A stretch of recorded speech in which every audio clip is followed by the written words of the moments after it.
Hi, this is Anna Imagination with the Healing Garden. This is Subconscious Dialogues. This is my casual, safe space where I can sit back and just reflect. It's the one time, it's the safe space where I can really sit back and internalize me and think about me. And in this retrospection, hopefully you will discover things about yourself. So I've been on a massive week of authenticity today. This whole week. It's been massive about authenticity. I've been living in Brooklyn for a year now, and living in New York City for me is a lifelong dream. It is a big deal. About 3 weeks ago now, my son and all of my possessions finally joined me in Brooklyn. Huge, huge self victory. Huge self victory. And I just hung my pictures of New York City on my wall, which is what I'm staring at now, which is probably what I'm going to be staring at now when I drift off to space. I have a picture of the Empire State Building. I have a picture of the Brooklyn Bridge, and then I've got a picture of the Chrysler Building. And my last name is Chrysler. Yes, I'm related to the family. And it is actually something I hate about myself because I grew up on the arrogance and conceit of my last name. When you are from one of the empirical families of New York City, it's like walking around with a name like Rockefeller here. And I hate it. The reason why I hate it is because where I'm from, upstate, first of all, I haven't done a damn thing. That's not my fame. That's not my accomplishment. It's the accomplishment of my great great uncle, not me. And my family boasted it as if it was their accomplishment. So I abandoned the name a long time ago. And my family pompously wore the name as a badge of honor. So very early on, around my 20s, I gave up the name. I cringed every time I had to give my last name. I hated hearing it. I hated seeing it. We had the Chrysler crest in the family. And then when we went to the Chrysler building, like it really bothered me. So I keep it on my wall actually as a reminder. It's actually one of my favorite buildings. It's absolutely breathtaking. Like I love Art Deco. I am obsessed with Art Deco. So for me, the building is absolutely breathtaking. And it's just a reminder, a positive reminder, to be honest with you. It's a positive reminder that I need to have my own success. That's really what it is. I will have my own success. I will not rely on the success of my family. And which is why I give people the name Imagination. I hate the question, any relation. I hate that question so much. So it's very rarely that I talk about this but that's really authenticity. That's really what it comes back to. And I have the Empire State Building and I have the Brooklyn Bridge. When I was divorced in 2020, he took everything. I had a van, and the van was something I bought right out, straightforward, one payment with my tax money. I had a tax return that came in, and I bought a van. And then when he kicked me out, I filled the van with what I was allowed and then left. I had 2 of my 3 children, the clothes, which no longer fit me because I had literally lost 70 pounds. So I had an entire wardrobe that no longer applied to me. I had to go out and buy brand new clothes. I had a brand new body. I had a brand new name because that's when I started going by Anna Imagination. I came to New York City and I did not feel comfortable giving people my real name. I had one person who used my name to track me down to my address where my children lived. Creepy as hell. So I very quickly changed how I did things. I came up with the name Anna. My mom used to call me Anna Beth when I was a child, and that really is a warm, cozy feeling. And my alter went by Joanna. So for me, the name Anna really has a lot of sentimental value. It's me. It's absolutely who I am. I love my name Anna. I am Anna. And I actually called myself Anna when I started. And then about 6 months later, my partner is Puerto Rican. And he calls me Anna. So when I hear the name, I very quickly associated that Hispanic culture that just oh God, I love it so much. So my name is Anna Beth. Well, Anna Imagination, and I had to rebuild everything in 2020. I started from the ground zero and just rebuilt. And I literally it was the most defining authenticity in my life. It was a defining of the self. And this is when I realized I had already been healing for 5 years, and I had done 2 solid years of self-care and encompassing the things that I love, and then to have everything taken away and having to start over. It all started with this cell phone. A week after my husband kicked me out, I went into the phone died. It was one of those phone deaths where phone deaths, I love that. It's one of the phone deaths. It was one of the phone deaths where I couldn't swipe. The swiper wasn't working. So I just could not navigate the phone. So I walked into the AT&T store and asked them for a new phone. And I got the question, which one do you want? Now, those kind of decisions, I was a woman and was not allowed to make those decisions. So I usually look at the husband and says, well, he's my owner. He has to decide. And that's how it was. But to be asked the question and have no man step in, I was like, I get to choose. And I looked at the full store. Like it was a massive whoosh, scope out, looked at the whole store, saw all the equipment and went, wow. Well, I know I love Apple. And that narrowed it down to 4 phones. This was a 12. So I was able to go, okay, 4 options. And I love e-readers. I love reading. I love books. It doesn't matter if it's an e-reader or an audiobook. It doesn't matter. But I did not want to purchase an iPad. So I thought, give me the biggest phone you got. And I love photography. So I'm like, give me the best camera you got. So I got the best of the best of the best. I went all out. And it was this massive surge of identity. I chose, I loved, I did.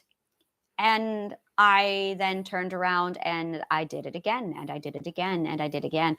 I chose my kitchen table. I chose my couch. I chose my everything. And it was amazing to see how much as I built my home and I filled it with all of my possessions, I defined a little bit more of myself. Now, when I was 2 years old, my parents took me to New York City for the first time. The only time, actually. I My very first memory in life, and I do mean my very first memory, is me standing inside the Statue of Liberty. Well, my father was holding me, and I was screaming because I wanted to go up to the torch, and the stairs were down. The stairs were not safe at the time. They were under construction, so no one was allowed in the torch. And I remembered seeing pictures of people in the torch, and I wanted to go out on the balcony and look at Manhattan on that torch railing thing. And I still have not done this. This is on my bucket list. And I remember being told no, I could not go up the stairs at 2 years old. And so I screamed because I wanted my New York City view. And the story continues, according to my family, that I screamed the entire 3 hours back home because they were taking me out of the city. That really is a great summary of my life. That is it. And I dedicated the next 40 years of my mental health, my wellness, defining myself, piecing myself back together, finding bits of myself, and then guarding them and holding on to these pieces of me like treasured, valuable things. And I remember when I was 12, I had this massive epiphany of, wow, everything I love, the church has banned. Books, education, philosophy, ballet, dance. And the church that I was attending banned all of those things. And it was a great realization to me when I was 12 years old of, oh, so if I love it, the church doesn't want me to have it. Okay, I am not compatible with the church. Got it. Noted. The suppression continued, and then it became a fight, literally a fight for my identity. Now, I am a controller. That means that my coping style is taking action. not controlling a situation, but I gotta do something. I guess it's an action taker. That's a better word than controller. I'm going to write that down because I keep using the word controller, and that's really the bad image. I am an action taker. And then there are people who are avoiders, and that's okay. There are people who are just, I want to say it's more like a action takers and not action takers. That's really what I want because I don't like the labels. So there are people who take action, and then there's a spectrum of where you are. Everything's a spectrum on where you are on the subject of taking action. Are you high action taker or low action taker? I like this a lot better. So on the scale of 1 to 10, are you an action taker? I am a 13,685 on the scale of action taker. I am like, get out of my way, I'm going to take action. And I have people I love who are a solid 0 on the action takers. And it's just the way they are. This is not good. This is not bad. Good and bad are terms we give to morals and ethics. When you are talking about morality, then we can use terms like good or bad. Everything else, good and bad does not exist. Good and bad is a measure of morality. So if we are not talking morality, we should not be using the word good or bad. Okay? So it just is. It just is. That's it. So I am a huge high action taker. So when people tell me that I can't have something, I go to war. So my whole life, I felt like, and I was very, very much so, walking around with this massive armament, defending me, defending parts of me. And there's the music part of me that one got bloody. That one, I ended up with black eyes over the music. I wanted music, and I was beaten for it because I liked opera, because I liked classical music. And then there is the part of me that I loved books, and I got beaten for that too because I was a girl and I was supposed to be stupid. And the prettier you are, the stupider you're expected to be. And if you're not, you get beaten for it. So I was really abused for being pretty. And basically, they don't like dichotomy. If you had any kind of a dichotomy inside of you, you were abused for it. So I'm a huge action taker. So I basically, for everything that I defined in myself, every action I took to define myself, I stepped back from that and I went, I know who I am just a little bit more. So then I get to New York City and all of my stuff was there, but I'm here. And I was fine with that at the time. I was like, all right, I'm going to embrace the life of the Buddha. And I did. Oh my God, did I? I went full minimalist. I had a backpack and that is it. I needed a guitar. I don't play the guitar and I really needed to. I needed a guitar and my backpack, and I did not. I just had my guitar, or I just had my backpack. But and I play the piano, but I don't play the guitar. It makes me sad because it's just such a great. I could see me strumming away on a guitar, but so I'm very much lived this year, or lived that year, was 2021 to 2022. And I remember going through stages like, oh my God, I'm not okay. I need my plants. That was a big one. So I brought all of my plants to New York City. And I did triage on my possessions. All of my most prized possessions stayed with me, and they're here. The second stage of triage is over at my partner's place. Those are all of my plants. That's my knitting. The third level of triage is over in my storage unit. And that's actually the stuff that I'm like, all right, I'm ready to have my stuff. And I have until the 28th to get that. So I am like, all right, I'm going to get my stuff because I want my stuff. And the third level of everything was me, or with all my stuff upstate. So I got my fourth stage stuff and I got my first stage stuff. My second stage stuff is safe. So it's just the third step stage now. I literally have been scattered all over the state for the last 3 years. So I'm starting to get everything condensed and it's all pulling together here in Brooklyn, and it's just wonderful. So I got everything here and I started to put my home together. Now I have been in over 100 homes throughout Manhattan in the last 3 years. And I noticed things about each place. Things like People have very little here. You learn to live with very little because there is very little space, which means what little space you have, you downsize. And there is there's an artistic love in all the people that I was attracted to and that I stayed with. Every one of them had art, and every one of them had books. Every home that I have been in, without fail, has pictures of New York City in it. Isn't that funny? It always cracked me up. Every home. It's so funny because even if you watch TV shows, this is a little thing that if you know New York City, you know this. It's in the show Manifest. The whole show takes place the show Manifest takes place in Brooklyn. And there is it is the New York City cutting cheese board. It's a cutting board in the shape of Manhattan with all the different neighborhoods on it. Every household that I have been in has this cheese cutting board. You actually get it over at, I think Zabar's has it on the Upper West Side. I finally found it and I'm like, oh my God. So I actually need to get one. I want one. And because it's like a trademark of, yeah, and it's all the neighborhoods. I love it. And I'm sitting here watching Manifest, which takes place in Brooklyn, and they've got it. They've got the New York City Manhattan cheese board hanging on the wall. And I went, yeah, now I know it's a real New York City home. And at the time, I didn't even realize it, I had purchased my own pictures of Manhattan. I have my Empire State Building, Brooklyn, and Chrysler Building. It's my triptych. And then I have the it's the World Trade Center skyline, which is the other thing you see a lot of in New York City is there's people who absolutely give ode to it. And then there's people who they don't want to talk about it. So for me, I've got the Trade Center. I've got a World Trade Center sculpture over on my shelf, and I have a skyline picture of the actual skyline for the World Trade Center. And I had forgotten about most of this stuff. So I'm unpacking it this week and I'm putting it all together. And it was yesterday, it really hit me. I have this beautiful Japanese bookshelf.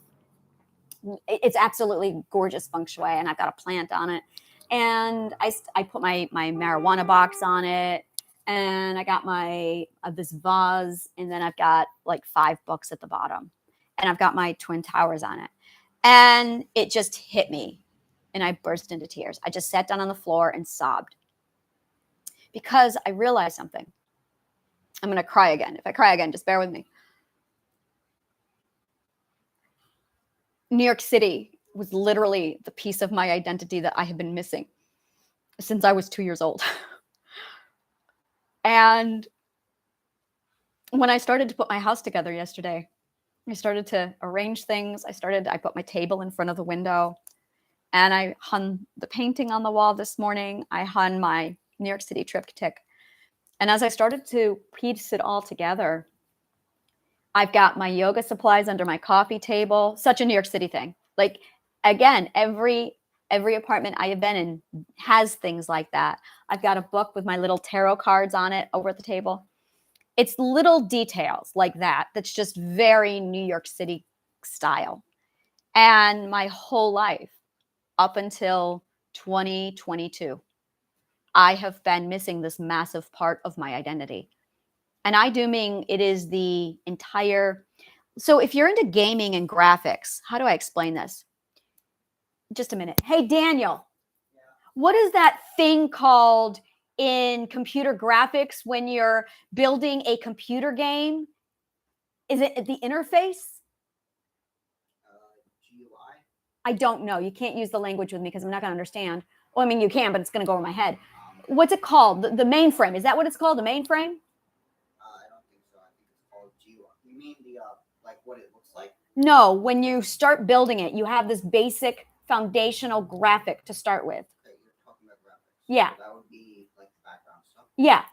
When you like open an inventory, there's like when you sit down and play the game Skyrim, there's the sketch. What is that called? Do you know?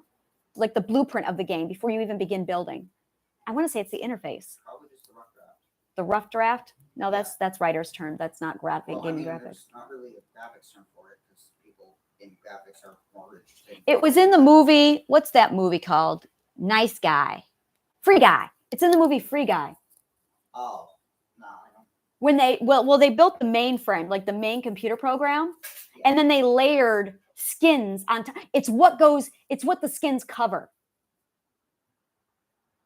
You can tell I am so not to tackle the Not really a name for a model. A model. Okay. Yeah, okay. All right, that makes sense. So we'll go with that. So Sorry, my brain's no, it's fine. You're fine. So it's like New York City is my model. It's literally that is it. It's like my model. Oh, that is so it. And everything else is the skin that goes on top of it. It's the thing that gets added and generates it and builds on it. But I was missing the model. Like I was missing the core foundational program to build on. And it was like I was missing this massive part of my identity. And when I got here and I started to put my curtains up and I got my books together and it all started coming together, I had this massive, oh, I was missing the mainframe of my entire identity. It was big. It was huge. And every time I pull out one more artifact and I hang it on the wall, every time I pull out one more thing that I collected over the last 3 years and I add it and tweak it, every time I find one more element, it goes, wow, this is so compatible to New York City living that I've been living subconsciously in the New York City style my entire life without even realizing I was doing it. And it never felt right where I was because where I wasn't New York City. It felt like I was building this thing in preparation of being here. And mind you, I'm 43 years old. It was 40 years of living outside of my mainframe. You want to talk about misaligned. Like you are in the wrong place. And there is a place in the world that just speaks to you, that aligns with you. I was upstate a few weeks ago, about 4 weeks ago, for my son's graduation. And my stepfather and I got into a huge fight. I showed up tired, angry, stressed, worn out, beaten down, and I was high. And he just lashed into me about, I need to rethink my lifestyle. I need to redefine myself. And this city is eating me alive. It was really degrading. And I used my boundaries and I defended myself. And then he shows up here. He spent the entire trip coming down, complaining about why I had to move to New York City. And then he got here. And I'm myself and I'm like, yay. And this is the first time my family actually got to see me in New York City. This is the very first time any of my family has actually been to New York City. This is the first time they've actually seen me here. And when he got here, the first thing he said to me was, oh my God, this is you. And he goes, you need to understand, when I saw you 4 weeks ago, I said, I wasn't home. I said, no one has seen me in my natural environment. And I'm like, New York City is my natural environment. It has been since I was 2 years old. I knew this about me. That's why I screamed when I was taken away. And I've been trying to get back here ever since. When I was 8 years old, I ran away to New York City. I made it 5 miles. I made it 5 miles. I was 8. It was January. I made it 5 miles in a New York snow. I was very happy about that. I made it 8 miles. And I ran away again, like 2 more times. And this place is my home. I got back here when I was 12. I got back here when I was 15, 16, 17, 18, 19, 20, 21.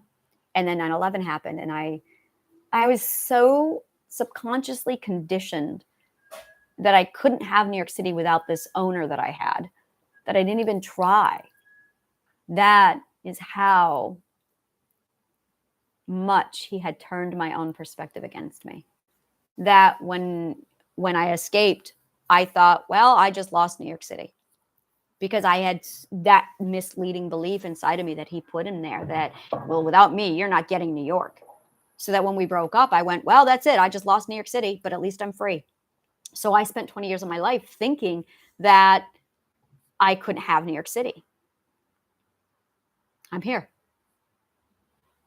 I'm here. And I still, oh, I can believe it. But it's still this learning process of realizing when you have this authentic truth to yourself, and part of your truth is who you are and where you belong.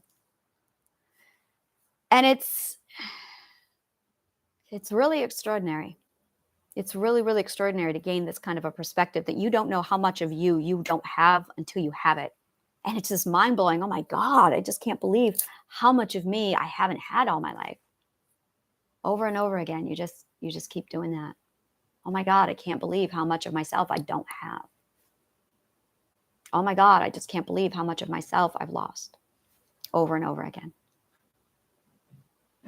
So, that being said, I am hosting a freedom party today, and that is happening over on my Facebook account. So join us there. We are celebrating Amy Sturdivant's freedom, and we are celebrating her victory. So I'm very, very excited about that. So thank you so much.